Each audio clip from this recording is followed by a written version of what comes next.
रामपुर के जंगल में रहने वाली टुनटुनी चिड़िया की शादी सोलापुर के जंगल में रहने वाले बंटी कबूतर के साथ हुई थी। बंटी कबूतर अमीर माँ बाप का इकलौता बेटा था, लेकिन टुनटुनी के माँ बाप बहुत ही गरीब थे। उन दोनों का प्रेम विवाह हुआ था। एक दिन टुनटुनी चिड़िया अपनी माँ से फोन पे बातें कर रही थी। हेलो माँ, तुम कैसी हो और तुम्हारी तबीयत कैसी है और पिताजी कहाँ हैं? मुझे उनसे बातें करनी है। क्या बताओ टुनटुनी, तुझे तो पता ही है तेरे पिताजी ने तेरी शादी में जो कर्ज लिए थे ना, वे अभी उसे चुका नहीं पाए हैं, इसलिए वे बहुत चिंतित रहते हैं। और रही मेरी तबीयत की बात, तो मुझे भी रोज न रोज कुछ हुआ ही रहता है। क्या बताऊं टुनटुनी बेटी, अब मेरी उम्र भी तो हो गई है ना। टुनटुनी चिड़िया भी अपनी माँ से बातें कर ही रही होती है, तब तक टुनटुनी की सास आ जाती है और वे चिल्ला के कहती है, अरे बहू, तुम दिन भर अपनी माँ से बातें ही करती रहोगी। लाओ फोन मुझे दो, मुझे तुम्हारी माँ से बातें करनी है। टुनटुनी अपनी सास को फोन देती है। अरे ओ समधन जी, आपको तो पता ही होगा, परसों तो हरियाली तीज है और हरियाली तीज पे हमारे यहाँ कुछ रस्में होती हैं। इसमें हमारे पूरे परिवार के लिए कपड़े, फल, मिठाई और हमारे बेटे के लिए एक सोने की चैन भिजवा देना। लेकिन समधन जी, हम इतना कैसे कर पाएंगे?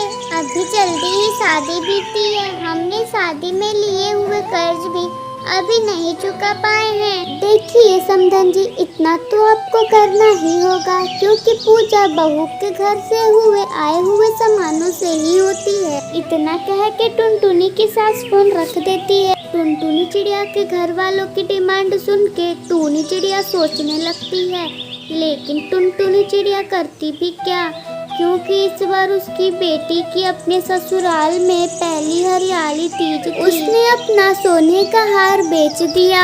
अगले दिन तीज का सारा सामान लेके टूनी चिड़िया अपनी बेटी टुनटुनी के घर पहुंचती है। अपनी माँ को देख टुनटुनी चिड़िया बहुत ही खुश हो जाती है। अरे माँ, आप आ गई, आप यहाँ बैठिए, मैं अपनी सास को बुला के लाती हूँ। टुनटुनी चिड़िया अपनी सास को बुलाने के लिए जाती है। माँ जी, मेरी माँ आई है, आप चल के उनसे मिल लीजिए। अरे टुनटुनी, तुझे थोड़ा कम दिखाई देता है क्या? तुझे दिख नहीं रहा है मैं यहाँ पे मेकअप करे? तेरी माँ कोई कलेक्टर है क्या? चल जा, उसे बोल थोड़ी देर इंतजार करे। फिर टुनटुनी चिड़िया अपनी माँ के पास आ जाती है। माँ, पिताजी क्यों नहीं आए? आप अकेले आई हैं? अरे बेटी, तुझे बताया तो था फोन पे कि तेरे पिताजी कितने बिजी रहते हैं। माँ बेटी को बातें करते करते शाम हो जाती है, लेकिन टुनटुनी की सास टूनी से नहीं मिलने आती है। फिर से टुनटुनी चिड़िया अपनी सास को बुलाने अंदर जाती है। फिर बंटी कबूतरी गुस्से से तिल मिलाते हुए टूनी चिड़िया के पास आती है। अरे समधन जी, आप इतना कम सामान लेके आई हैं? घेवर कहाँ है? आपको तो पता है ना तीज में घेवर कितने जरूरी होते हैं। और आप मेरे बेटे के लिए सोने की चैन तो लाई है ना? नहीं बहन जी, सारा सामान तो लाई हूँ, बस चैन ही नहीं ला पाई, मुझे माफ कर दीजिए। बबली कबूतरी सब जली खोटी टूनी को सुनाती है। फिर टूनी चिड़िया रोते रोते अपने घर चली जाती है। टूनी चिड़िया के जाने के बाद टुनटुनी चिड़िया अपनी सास के साथ तीज की व्रत की पूजा करने लगती है। और जैसे ही पूजा खत्म होती है, टुनटुनी की सास अपने कमरे में जाने लगती है। तभी उसे बहुत जोरों की चक्कर आ जाती है और वे वहीं गिर जाती है। टुनटुनी चिड़िया अपनी सास को रूम में ले जाती है और उसकी खूब सेवा करती है।